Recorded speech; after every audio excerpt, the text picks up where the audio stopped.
Don't leave me. The words were barely louder than the rain, yet they struck harder than any command Duke Ethan Whitmore had ever spoken in the grand halls of Whitmore Manor. The storm swallowed the last traces of daylight as sheets of rain crashed against the ancient stone steps, turning the courtyard into a mirror of trembling reflections. A black town car idled at the front gate, its headlights cutting pale ribbons through the mist while a single leather suitcase rested inside the open trunk. Claire Bennett stood beside the rear door with one hand wrapped around the handle, her posture calm, her face unreadable, her wool coat darkened by the cold October rain. She never imagined the proudest man in England would come running after her without an umbrella, without his jacket, without the invisible armor of power he wore better than anyone. Ethan's polished shoes splashed through puddles as he crossed the courtyard, his breathing uneven, his hair soaked, his voice stripped of every title that had once made entire boardrooms fall silent. He stopped only a few feet away, searching her eyes as though the answer to every mistake he had ever made might still be hiding there. "Please," he whispered again, quieter this time. "Don't leave me." Claire looked at him for a long moment before gently lowering her eyes. There was no anger in her expression, no triumph, only the quiet exhaustion of someone who had carried burdens that were never hers to carry. "You don't need me, Ethan," she said softly. "Your children do." The words settled between them with the weight of truth. Behind the tall windows of Whitmore Manor, two small silhouettes watched from the second floor. 8-year-old Lily stood perfectly still beside her little brother Noah, whose tiny hand clung tightly to the sleeve of her sweater as thunder rolled across the countryside. Neither child cried. They had learned long ago that losing someone rarely happened with loud goodbyes. Sometimes it happened in silence. Sometimes it happened one suitcase at a time. Ethan turned instinctively toward the windows, catching only a glimpse of the children before looking back at Claire.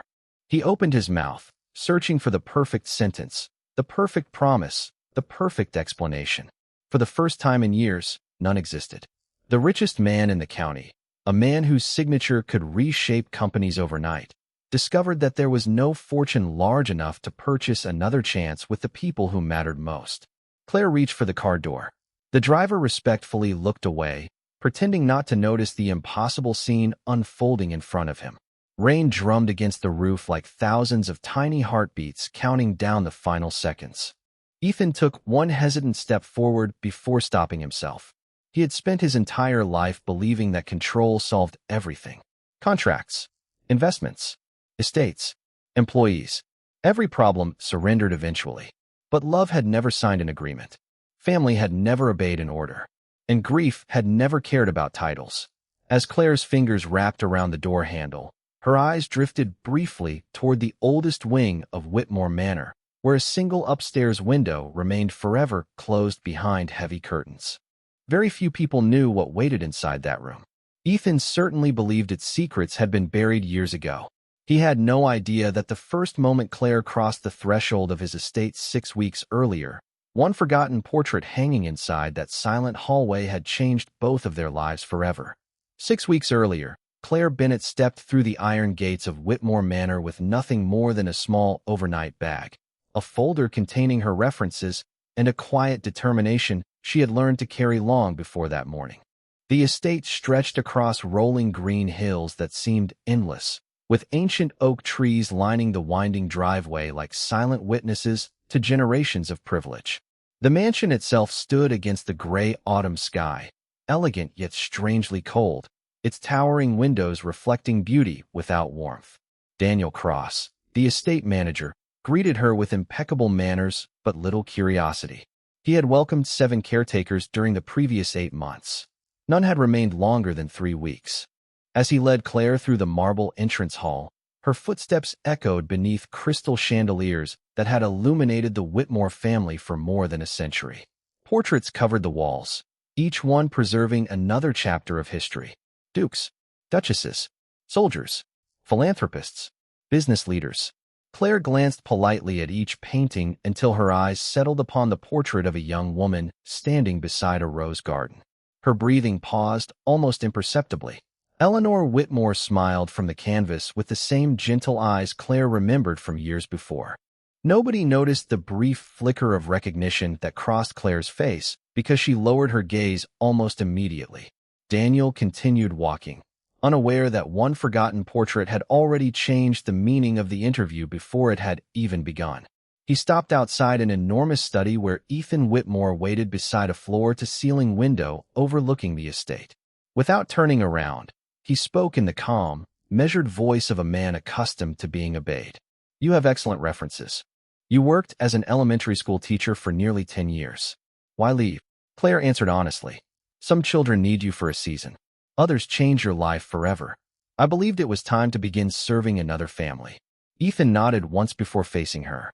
His tailored navy suit was flawless, his expression composed, but exhaustion lingered behind his eyes like a shadow that refused to disappear.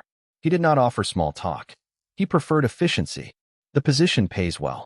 You will have private living quarters, health insurance, transportation, every resource you require." Then his tone became firmer. "There are 3 rules." Claire listened without interrupting. "First, you will not discuss my late wife with my children. Second, the East Wing remains closed unless I personally authorize access. Third, emotional attachment cannot interfere with professional judgment. You are here to care for my children, not to become part of this family." Silence settled over the room. Rain tapped gently against the tall windows as Claire considered every word. Most applicants would have nodded immediately. Instead, she met Ethan's eyes with quiet confidence. "Children do not stop grieving because adults stop speaking," she said softly. "Sometimes silence becomes the loudest reminder that something precious is missing." Ethan studied her expression, waiting for hesitation that never appeared. For reasons he could not fully explain, he did not end the interview. Somewhere upstairs, a young boy cried out from another nightmare, while a little girl slammed her bedroom door hard enough for the sound to echo through the entire manor. Ethan closed his eyes for only a second before opening them again. "You begin tomorrow morning," he said. Neither of them realized that the hardest part of the journey had already begun the moment Claire recognized the woman smiling from that forgotten portrait. Claire arrived before sunrise on her first morning, long before the housekeepers filled the hallways with the quiet rhythm of another day inside Whitmore Manor. A pale layer of fog rested over the gardens while dew shimmered across the endless lawn like scattered glass beneath the first light of dawn. She carried a small tray with 2 mugs of hot cocoa, 1 cup of warm milk, and a basket of fresh cinnamon rolls she had baked herself before leaving the guest cottage. She had already read the notes left behind by the previous caretakers. Every page described the same children with different words. Difficult, stubborn, uncooperative, impossible. Claire folded the papers neatly and placed them in a drawer without reading another sentence. She believed labels often became prisons for children who had never been given the chance to explain their pain. Daniel quietly pointed toward the breakfast room. "Miss Lily usually refuses to come downstairs," he said. "Master Noah rarely sleeps through the night." Claire thanked him with a gentle smile before entering the bright room where 2 empty chairs waited beside a table large enough to seat 20 people. The silence felt heavier than the polished silver resting beside untouched plates. A few minutes later, tiny footsteps echoed across the hardwood floor. Noah appeared first, clutching a faded stuffed rabbit beneath one arm while rubbing sleepy eyes with the other hand. He looked at Claire for several seconds without saying a word, then turned around and disappeared back into the hallway. Claire did not follow him. She simply placed the smaller mug near his chair and waited. Upstairs, another door opened sharply. 8-year-old Lily entered wearing a school sweater and an expression far older than any child should carry. She noticed Claire immediately. Without speaking, she walked to the table, picked up one of the cinnamon rolls, examined it carefully, then placed it back onto the plate before folding her arms. "You will be gone by Friday," she said in a calm voice that carried no anger, only certainty. Claire looked at her with quiet curiosity. "That sounds very specific." Lily shrugged. "The last one lasted 6 days. The one before that cried after 4. Claire nodded thoughtfully. "Then I suppose I should unpack my suitcase today? It would be inconvenient to live out of it all week." Lily frowned, clearly disappointed that her prediction had failed to provoke any reaction. Before she could answer, Noah slowly returned to the doorway, keeping a cautious distance. His eyes remained fixed on Claire instead of the breakfast table. "Did you make those?" he asked quietly. Claire smiled. "I did, but if you do not like cinnamon, I can make blueberry pancakes tomorrow instead." Noah hesitated before taking 2 careful steps into the room. Lily immediately looked at her younger brother in surprise. He had never asked a new caretaker a question before. Claire noticed the silent exchange between the children, but pretended not to. Instead, she poured warm milk into Noah's favorite blue cup that Daniel had quietly identified earlier that morning. Noah accepted it with both hands, but never took his eyes off Claire. He seemed less interested in the breakfast than in studying her face, almost as though searching for the moment she would become disappointed and leave like everyone else. Claire understood that look without needing anyone to explain it. Some children tested people with anger. Others tested them with silence. Both were asking exactly the same question. How long will you stay before you decide that we are too difficult to love? By the end of the first week, Claire had learned something that none of the reports had mentioned. Lily and Noah were not trying to make adults angry. They were trying to discover who would leave first. Every small act of defiance was a question disguised as mischief. Every moment of silence was a shield protecting hearts that had already been broken once. Claire refused to answer those questions with punishment. Instead, she answered them with consistency. She greeted them every morning at exactly 7 o'clock. She packed their lunches herself. She walked them through the gardens before school, pointing out squirrels gathering acorns and robins building nests beneath the old maple trees. She never asked them to trust her. She simply gave them reasons to. Lily decided to test that patience in her own way. One afternoon, while Claire was organizing books inside the children's library, Lily quietly uncapped a bottle of blue watercolor paint and accidentally on purpose tipped it across Claire's favorite cream-colored sweater. The bright stain spread across the fabric like a summer sky. Lily waited for the familiar reaction. A raised voice. A disappointed sigh. A lecture about respect. Instead, Claire looked down at the sweater, smiled gently, and said, "Well, I suppose blue was determined to become my favorite color today." Lily blinked in confusion. "You are not mad?" she asked cautiously. Claire picked up a paintbrush and dipped it into another color. "Only if you plan to paint without inviting me." For the first time in months, Lily hesitated before smiling. It lasted only a second, but Daniel happened to witness it from the hallway. Later that evening, he quietly admitted to the kitchen staff that he had almost forgotten the child knew how to smile at all. Noah's test arrived that same night. After everyone had gone to bed, he quietly slipped into the guest cottage while Claire was reading beside the fireplace. Without saying a word, he placed his stuffed rabbit on the coffee table and turned to leave. Claire noticed one of the rabbit's floppy ears had come loose. "Would you like me to fix him?" she asked softly. Noah nodded without looking back. Claire threaded a needle, carefully stitched the worn fabric, and returned the rabbit a few minutes later. "There," she said. "He has probably earned another few years of adventures." Noah hugged the rabbit tightly, but remained standing near the door. "Will you still be here in the morning?" he asked so quietly that the crackling fire almost swallowed the words. Claire looked at him with the same calm kindness she had shown since arriving. "When I tell someone I will see them at breakfast," she replied, "I do everything I can to keep that promise." Noah gave a slow nod before walking back toward the main house. From the upstairs window of his study, Ethan happened to notice the small figure crossing the courtyard beneath the moonlight. He watched Noah glance back toward the guest cottage one last time before disappearing inside the manor. Something about that simple moment unsettled him. His son had walked away looking lighter than he had in years. Ethan could negotiate billion-dollar agreements before lunch and solve business crises before dinner. Yet somehow a woman with a needle, a cup of cocoa, and endless patience had accomplished more in 7 days than every expert he had hired during the previous 3 years. He told himself it was only temporary. Deep inside, however, a question had already begun to grow. What if the greatest change inside Whitmore Manor had never required money at all, but only someone willing to stay long enough for 2 frightened children to believe that goodbye was not inevitable?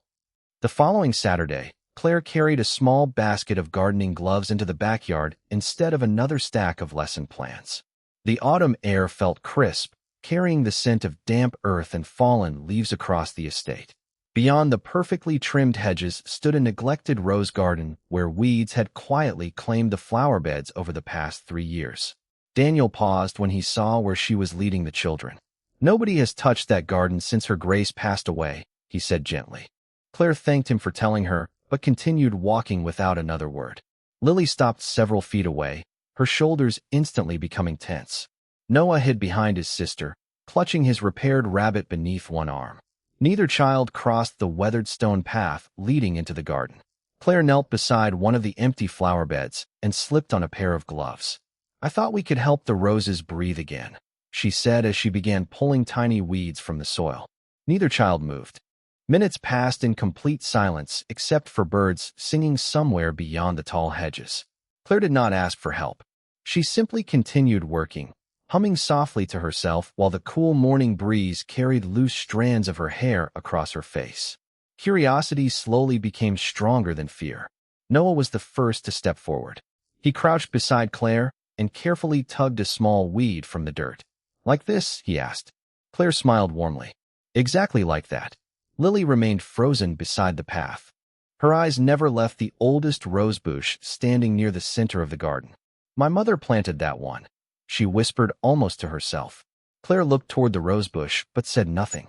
After another long moment, Lily slowly walked forward until she stood beside it. She reached down and gently brushed a faded blossom with the tips of her fingers.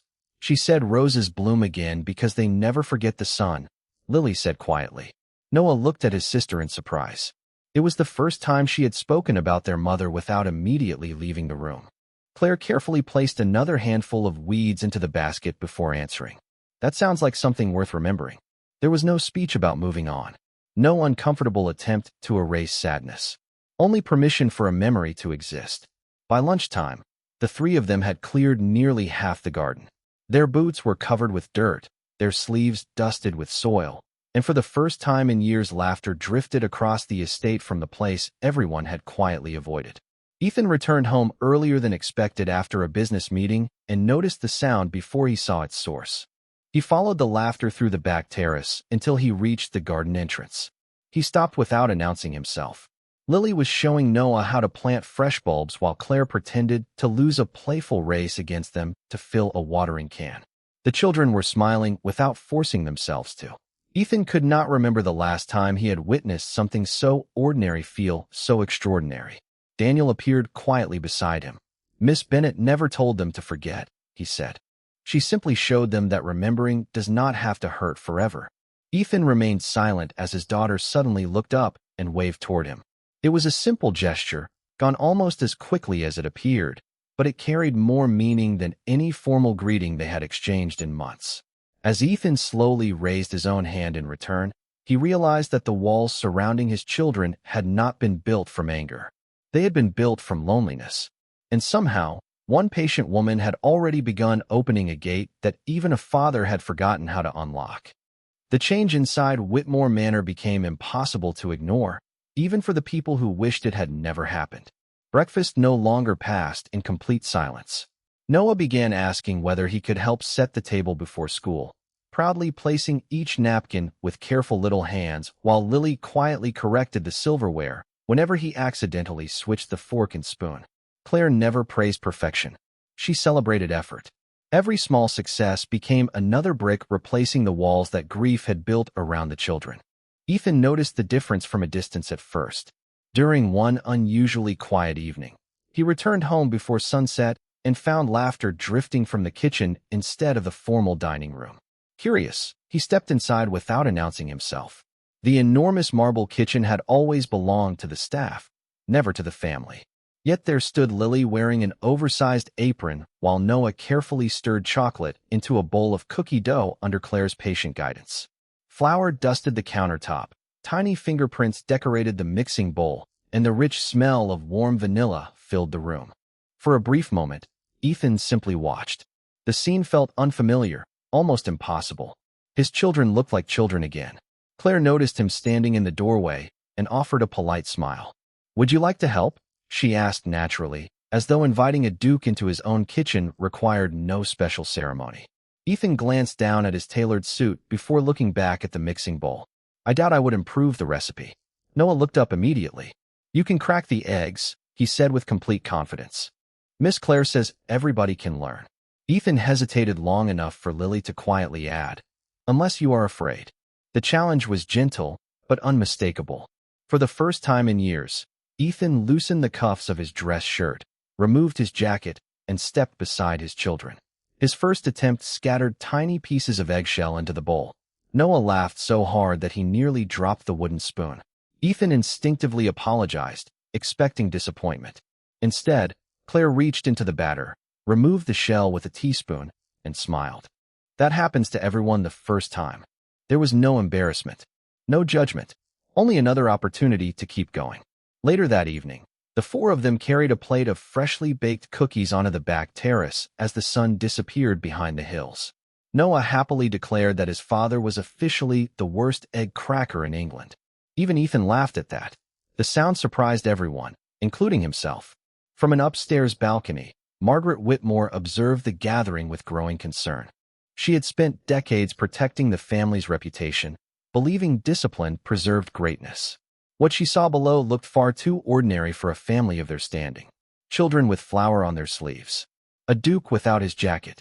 A caretaker sitting beside them instead of behind them. The following morning, Margaret requested breakfast with Ethan in the formal dining room. Her voice remained calm, but every word carried quiet disapproval. "Your household is becoming informal," she remarked. "The children appear attached to an employee." Ethan calmly stirred his coffee without answering. Margaret continued, "Attachment creates disappointment. Employees eventually leave. They always do." Ethan looked toward the garden where Claire was helping Noah tie his shoelaces before school, while Lily waited patiently beside them. For reasons he could not yet explain, his mother's certainty no longer sounded like wisdom. It sounded like fear. And somewhere deep inside, another unsettling realization began to take shape. Claire was no longer changing only his children. She was slowly teaching him that the strongest families were not built by rules that demanded perfect behavior, but by ordinary moments that quietly reminded people they belonged. October settled gently over the countryside, covering Whitmore Manor in shades of gold and amber as another week quietly passed. From the outside, the estate looked exactly as it always had, proud and timeless beneath the changing sky. Inside, however, something invisible had begun to shift. It happened so gradually that nobody noticed it until the old routines no longer fit the people living them. Ethan no longer left before his children woke each morning. Instead, he appeared in the breakfast room several minutes early, still carrying reports from the office but setting them aside whenever Noah eagerly pointed toward another drawing or Lily asked a question about school. The conversations remained awkward at times, interrupted by long silences that no amount of wealth could erase overnight. Yet Claire never rushed to fill those quiet moments. She understood that healing often spoke more honestly through patience than through words. One cool afternoon, rain clouds gathered over the estate just as Lily returned home unusually quiet. She walked straight past the kitchen, ignored the cookies Noah had helped bake that morning, and disappeared upstairs without saying a single word. Claire noticed immediately. Children rarely announced when their hearts were hurting. They simply became quieter than usual. After waiting a few minutes, Claire knocked gently on Lily's bedroom door. There was no answer. She opened it slowly and found Lily sitting on the window seat, holding a faded photograph against her chest. Outside, raindrops traced slow paths across the glass while the gardens blurred beneath the gray sky. Claire sat beside her without asking questions.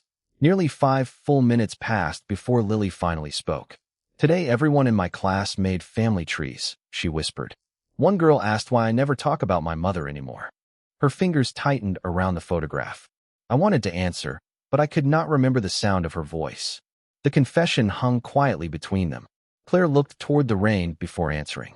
"Loving someone does not depend on remembering every detail," she said gently. "Sometimes love is remembering how they made you feel." Lily slowly lowered the photograph into her lap. "What if I forget that too?" Claire smiled with a sadness that came from understanding rather than pity. "Then the people who loved her with you will help you remember." Downstairs, Ethan happened to pause outside the library as he heard faint voices drifting through the open hallway. He did not intend to listen, yet Lily's next words rooted him in place. "Father never talks about her," she whispered. "Sometimes I think he is trying to forget." Ethan closed his eyes. He had believed silence protected his children from pain. Standing alone in the hallway, he realized it had only protected himself from facing it. Upstairs, Claire carefully reached toward the bookshelf and removed a blank notebook wrapped in soft blue cloth. She handed it to Lily. "This can become your memory book," she explained. "Every time you remember something about your mother, even something very small, write it down. One sentence, one picture, one flower she liked, one song she sang. Memories grow stronger when they are shared instead of hidden." Lily traced the cover with her fingertips before giving the smallest nod. Outside the bedroom door, Ethan quietly stepped away before either of them noticed he had been there. That evening, after the children had gone to bed, he stood alone in the long east hallway, staring at the closed door he had forbidden anyone to open. For 3 years he had locked away more than a room.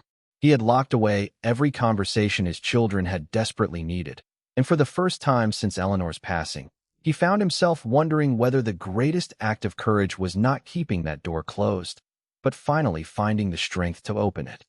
The next evening, Whitmore Manor welcomed guests for the annual Autumn Heritage Reception, an event where business leaders, longtime family friends, and members of the aristocracy gathered beneath crystal chandeliers to celebrate another successful year of the Whitmore Foundation. Classical music drifted through the grand ballroom, while polished glasses reflected the warm glow of candlelight. Every detail had been planned weeks in advance, yet Claire noticed something no one else seemed to see. Noah stood near the staircase, twisting the sleeve of his sweater between nervous fingers, while Lily remained unusually quiet beside him. Large crowds had once meant nothing to the children. Now they reminded them of the night they had said goodbye to their mother. Claire quietly knelt beside Noah and adjusted the collar of his jacket. "You do not have to impress anyone tonight," she whispered. "You only have to be yourself." Noah nodded, taking a deeper breath before slipping his hand into hers for just a moment. Across the ballroom, Margaret Whitmore observed the exchange with visible concern. Standing beside her was Victoria Hale, elegant, confident, and perfectly comfortable among society's elite. Margaret leaned closer and spoke in a voice meant only for Victoria. "The children have become far too attached," she murmured. "This arrangement has lasted longer than it should." Victoria offered a polite smile before walking directly toward Claire. "Miss Bennet," she said pleasantly, "you have certainly made yourself indispensable." Claire returned the greeting with quiet professionalism. "I am simply doing the job I was hired to do." Victoria glanced toward Ethan, who was speaking with several guests across the room. Sometimes people forget where professional responsibility ends and personal influence begins. Claire did not defend herself. She merely smiled gently. Children usually remember kindness long after they forget job titles. Before Victoria could respond, soft applause echoed through the ballroom as Ethan stepped onto the small platform prepared for his annual address. The room gradually became silent. Ethan thanked the guests, acknowledged the charitable work completed during the year, and spoke briefly about responsibility, legacy, and service. Then, just as he prepared to conclude, a sudden sound interrupted the speech. A serving tray slipped from a young waiter who had stumbled near the orchestra. Silverware clattered across the marble floor. Several conversations stopped instantly. The young man's face turned pale with embarrassment as he hurried to gather everything together. Before any member of the staff could reach him, Noah quietly walked across the room, knelt beside the waiter, and began picking up the scattered forks one by one. Lily joined him a second later without saying a word. Claire watched from across the ballroom, but made no attempt to stop them. She simply smiled with quiet pride. Hundreds of distinguished guests stood frozen as the Duke's children calmly helped someone everyone else had overlooked. Ethan looked down at his son and daughter, then slowly lifted his eyes toward Claire. He understood immediately where they had learned such compassion. Not from expensive schools, not from etiquette lessons, not from privilege. They had learned it by watching one woman treat every person with equal dignity, whether they wore a tailored suit or an apron. As the young waiter thanked the children, the ballroom filled with gentle applause, not because of a flawless speech, but because two children had reminded an entire room that kindness often carried more grace than status. Ethan remained silent long after the applause faded. For the first time since losing Eleanor, he realized that Claire had never been teaching his children how to behave. She had been teaching them how to become the kind of people their mother would have been proud to recognize. Long after the last guests had departed, Whitmore Manor settled into a peaceful silence that felt different from the emptiness it had known for the past 3 years.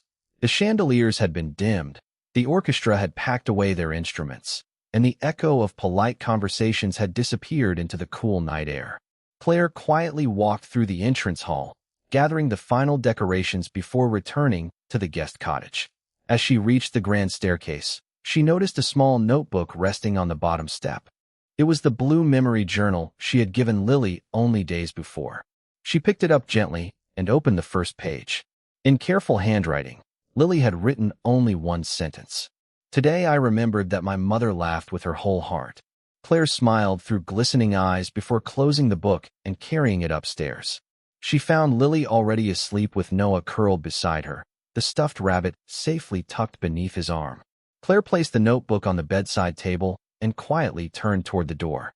Just before she reached it, Lily spoke without opening her eyes. "Thank you for helping me remember." Claire whispered back, "Your memories were always there. You only needed someone to remind you that they were safe." She quietly closed the door behind her. Downstairs, Ethan stood alone in the east hallway, staring once again at the closed room he had avoided for years. This time, instead of walking away, he reached for the brass handle. The door opened slowly. Moonlight spilled through the tall windows, illuminating shelves of books, fresh white curtains that had not moved in years, and Eleanor's favorite reading chair beside the fireplace. Nothing inside demanded to be hidden. Only his grief had convinced him otherwise. On a small writing desk rested a framed photograph of Eleanor holding Lily as a baby while Noah, still an infant, slept peacefully in Ethan's arms. He picked up the photograph with trembling hands and finally allowed himself to smile instead of looking away. The following morning, something unexpected happened.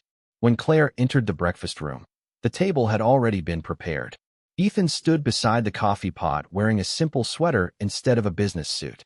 Fresh pancakes rested on a serving plate, slightly uneven but unmistakably homemade. Noah examined one with great seriousness before announcing, "They are not perfectly round." Ethan laughed softly. "I noticed." Lily took a bite and smiled. "They taste better because you made them." Claire quietly watched the exchange without interrupting. No speeches were needed. No promises had to be spoken. Change was already visible in the ordinary moments that once seemed impossible. After breakfast, Ethan walked Claire into the garden where the roses now bloomed again despite the cooling autumn air. "I spent years believing I had to protect my children from pain," he admitted quietly. "Instead, I protected them from healing." Claire looked across the flower beds where Lily and Noah were chasing colorful leaves carried by the breeze. "Healing begins when people stop pretending that love disappears with loss," she answered. Ethan nodded slowly. "You gave this family something I could never purchase." Claire smiled gently. "No, Ethan, your children already had it.